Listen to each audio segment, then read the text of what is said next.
A United States senator traveled to Canada with a very different message than many expected.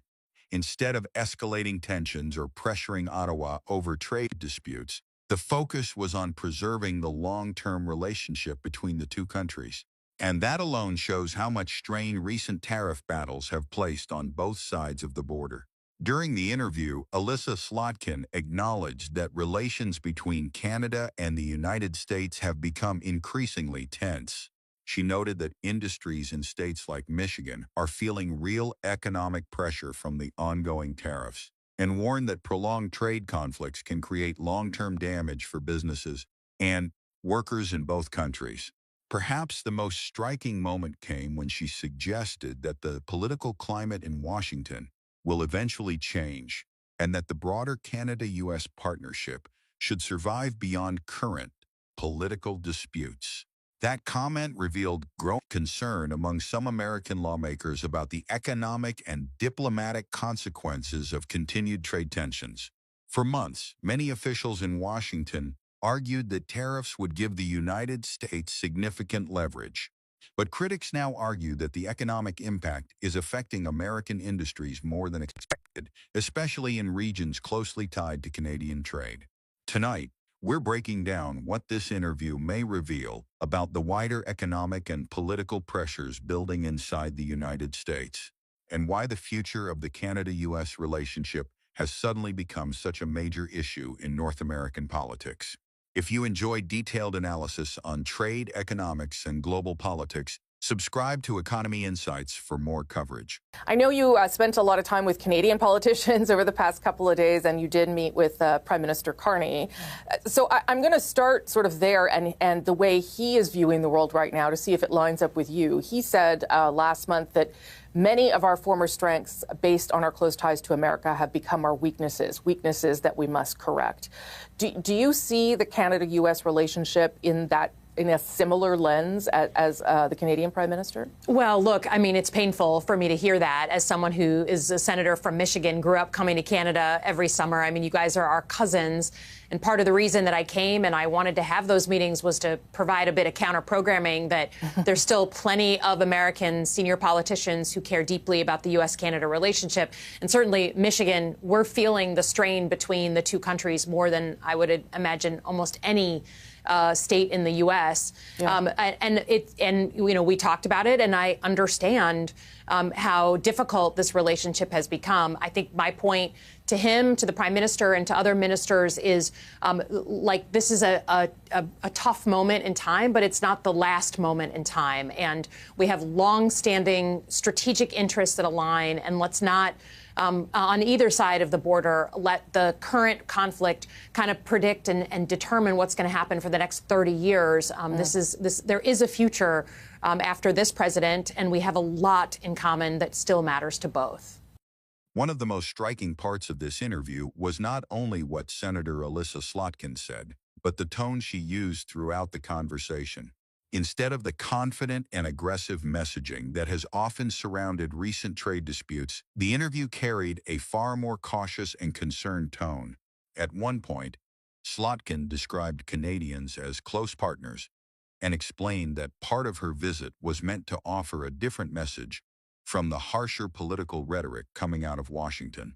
That alone highlights growing concern among some U.S. lawmakers about the long-term impact these tensions could have on America's global relationships and reputation. She also acknowledged that Michigan's economy is being heavily affected by the tariff dispute. That matters because Michigan plays a major role in the American auto industry, with manufacturing and supply chains deeply connected to Canada. According to Slotkin, manufacturers, suppliers, and workers on both sides of the border are feeling increasing pressure from the ongoing trade conflict. This is significant because tariffs were originally promoted as a way to strengthen American manufacturing. However, critics argue that some industries are now facing higher costs, supply chain disruptions, and growing uncertainty instead. At the same time, Canada has been working to expand trade relationships with other international partners and reduce dependence on a single market. Supporters of that strategy believe diversification could provide more long-term stability during periods of political and economic uncertainty. Tonight, we'll examine what this interview may reveal about the wider economic pressures facing both countries and why the future of the U.S.-Canada partnership is becoming an increasingly important issue in North American politics. There was a report last week that found those tariffs are costing U.S. automakers $12.5 billion. What has been the impact in Michigan? How is the state surviving given this? Yeah, again, based on the fact that manufacturing is our biggest sector and then agriculture is our second biggest, I can't think of a state more impacted by tariffs than Michigan, and particularly because of the border and the way we, frankly, integrated our supply chains, right? I mean, we made it a point in a globalized world to say the border is just kind of a stop between our supply chains. It's not a huge deal. So we're feeling it deeply. Our industry is feeling it deeply. Our suppliers are feeling it deeply. You know, all the huge industry that supports autos. And then, you know, we're watching things develop. We don't like watching a decision to let Chinese vehicles into Canada. That's not something we want in the United States. And so we're struggling for the first time in a long time being on different pages on international trade issues. And again, I'm here to sort of say that we have big problems with the tariffs as well at home, and we're trying to push back on some of these things that just don't make sense in the U.S.-Canada relationship. One of the most revealing moments of the interview came when Senator Elissa Slotkin told Canadians, "There is a future after this president." The comment appeared to reflect concern that current political tensions could cause long-term damage to the relationship between the United States and Canada. For many observers, that statement highlighted a growing fear among some American lawmakers that trust between the two countries has been weakened by ongoing trade disputes and political uncertainty. Canada is not just another trading partner for the United States. The two economies are deeply connected through manufacturing, energy, trade, and supply chains that support millions of jobs on both sides of the border. Slotkin also acknowledged that many Americans have concerns about the economic effects of tariffs. Critics of the policy argue that industries tied closely to Canadian trade, especially manufacturing in the auto sector, are facing higher costs and growing instability. Supporters of tariffs, however, continue to argue they are necessary to protect domestic industries and strengthen America's negotiating position globally. Another major theme in the interview was the possibility that Canada may continue expanding economic partnerships outside the United States. In recent years, Canada has explored additional trade opportunities with other global markets as businesses look to reduce uncertainty and diversify supply chains. Meanwhile, concerns over rising prices, manufacturing pressure, and trade instability continue to fuel debate inside the United States about the long-term impact of tariff policies. Local leaders and industry groups on both sides of the border have warned that prolonged uncertainty could affect investment, production, and consumer costs over time. What makes this situation especially important is how interconnected both economies have become over decades of cooperation. When supply chains, industries, and trade relationships face disruption, the effects can spread across multiple sectors in both countries. Tonight, we'll examine whether these growing tensions represent a temporary political dispute or the beginning of a broader shift in the economic relationship between Canada and the United States. You know, the United States folks, the people who live in the United States are going to feel the pressure. They're already feeling the pressure of tariffs on Canada in terms of being a tax to them. And just wait until this summer. It's starting to get nice out here. Wait till they go to the supermarket to buy a hamburger and they realize how much it costs to make 4 hamburgers for the family. That's thanks to Donald Trump and their president. And so we're hopeful that things will get resolved sooner rather than later. But I think there's a strategic method here that, will probably work out better for us in the long run. This interview highlighted an important shift in tone coming from parts of the American political establishment.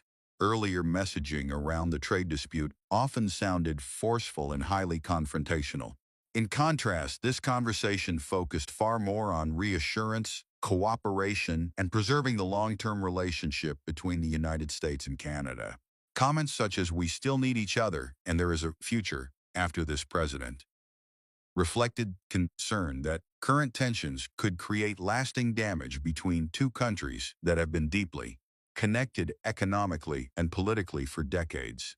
Many analysts believe Washington may have underestimated how strongly Canadians would react to tariffs and prolonged economic uncertainty. Trade relationships are not only built on economics, but also on trust and stability. Once that trust is weakened, rebuilding confidence can become much more difficult for businesses, investors, and political leaders alike. The interview also reinforced growing debate inside the United States over the impact of tariff policies. Some American lawmakers and industry leaders argue that tariffs are putting additional pressure on manufacturing, supply chains, and cross-border industries that depend heavily on cooperation with Canada. Others continue to support the measures as part of a broader effort to protect domestic production and reduce reliance on foreign markets. At the same time, Canada has increasingly explored ways to diversify trade partnerships and reduce economic dependence on a single country. Supporters of that strategy believe it could provide greater long-term flexibility during periods of political uncertainty. What makes this situation especially significant is the scale of the U.S.-Canada relationship itself.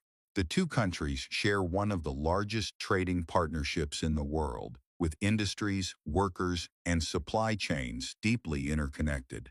Any long-term strain between them could have economic consequences far beyond a single trade dispute.